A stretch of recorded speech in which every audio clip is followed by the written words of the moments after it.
Land is one of the most lucrative businesses in Uganda. Before you acquire land, there are the things that you need to put in your mind before you let your money out. Today, we talk about acquiring land wiser.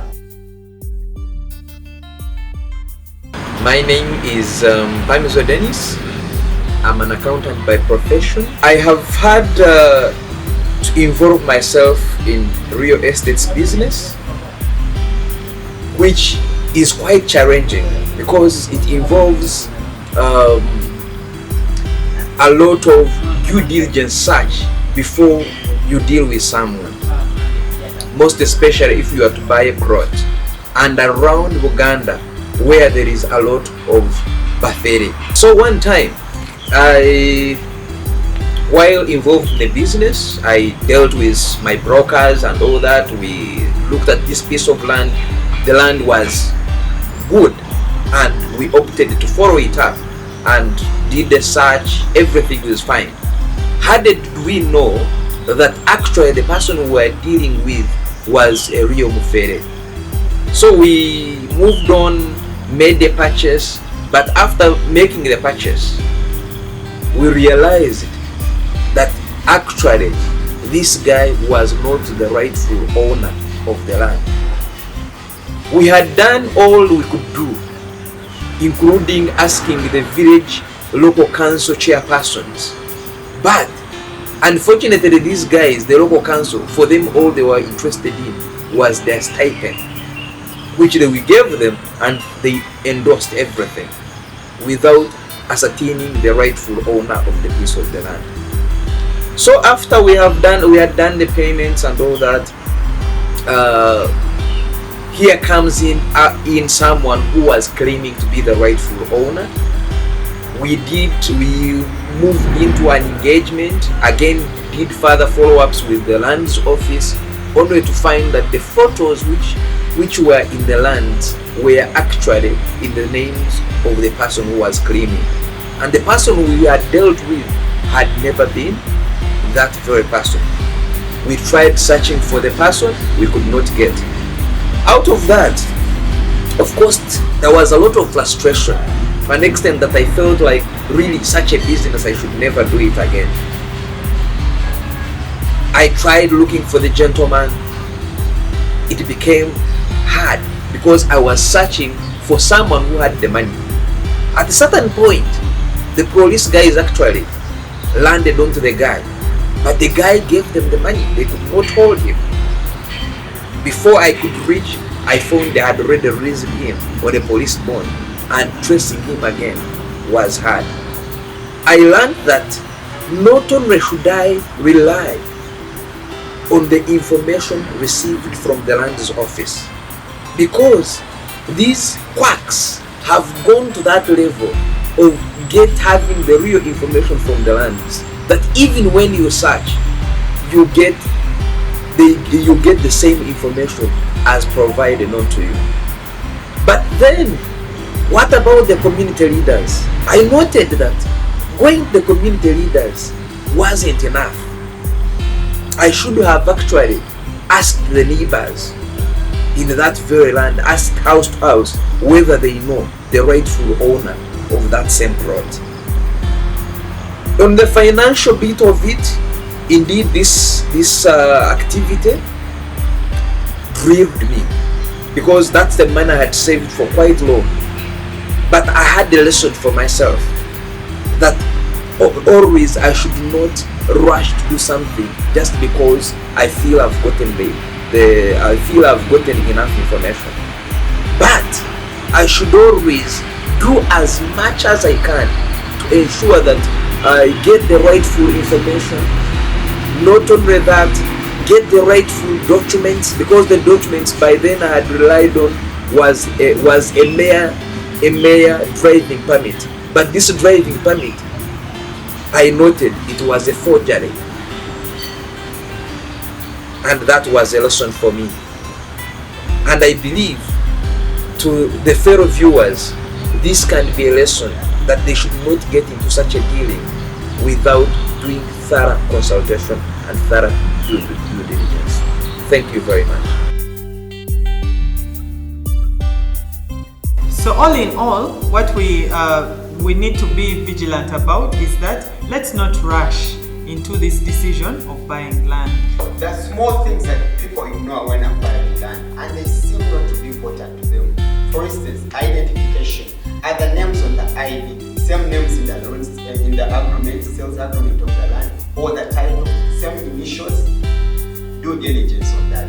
Let's speak to Bashir Chizito from Buganda Land Board, and he gives us his expertise and what you need to know before you purchase lands. To invest in land is always a wise decision, but you need to be very careful because it is also quite a challenging task to acquire land in a proper way.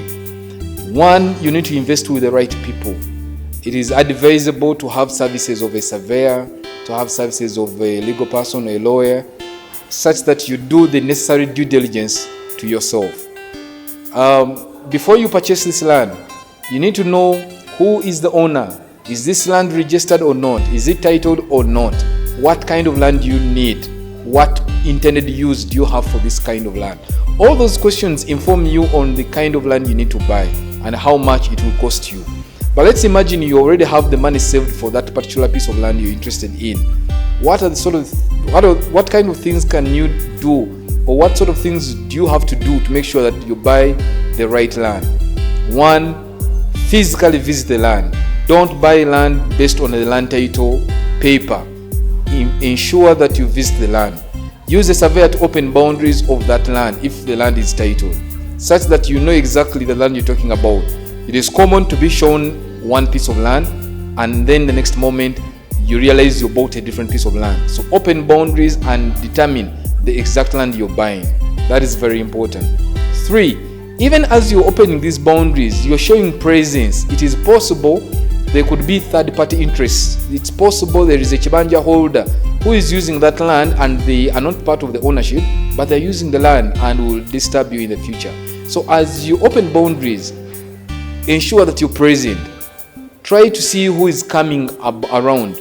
It is possible that someone will come and tell you that the land you're trying to take or to buy actually is partly theirs because they own a Chibanja. Try to talk to any neighbors. Try to ask the right questions. If you see any crops grown there, don't assume that the person selling the land is actually the owner of those crops or garden. No.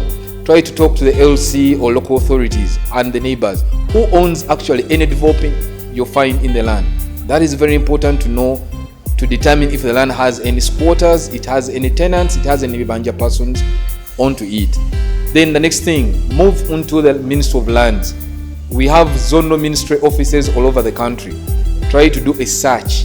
Find out what the land says. The land title should read the plot number, the block number, the county, who the registered owner is, what the size is, and if there is a mortgage, if there is a caveat, if there is an easement or any third-party right, it may be registered on that land.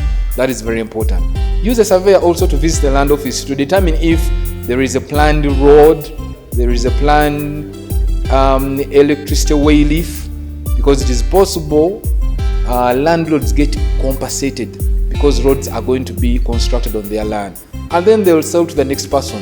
They have earned the compensation and then sell to you, and then the next moment the roads are being excavated on your land. So use a surveyor or a physical planner to determine, is there a planned road, is there a planned electricity way leaf onto that land. That is very important. Then eventually try to ask for the IDs. Look at somebody's national ID. Does it tally with the name in the land title? All those are very important aspects to look at. Finally, I will tell you, use your gut feeling. Everything done, every point looked through, it is important to use your inner feeling. What are you feeling?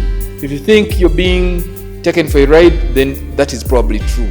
If you think someone is stealing and they want to cheat you, that is probably true.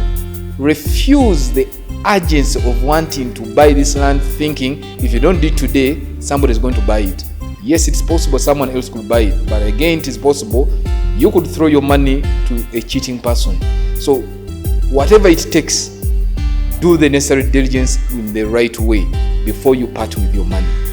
If possible, stagger the payments. If you can pay a third and then another third after some period and another third after some period, do so. Avoid making a lump sum payment, because then you know you are spreading your risk. It's very important that for every decision you take to acquire land, do it in such a way that you're money wiser.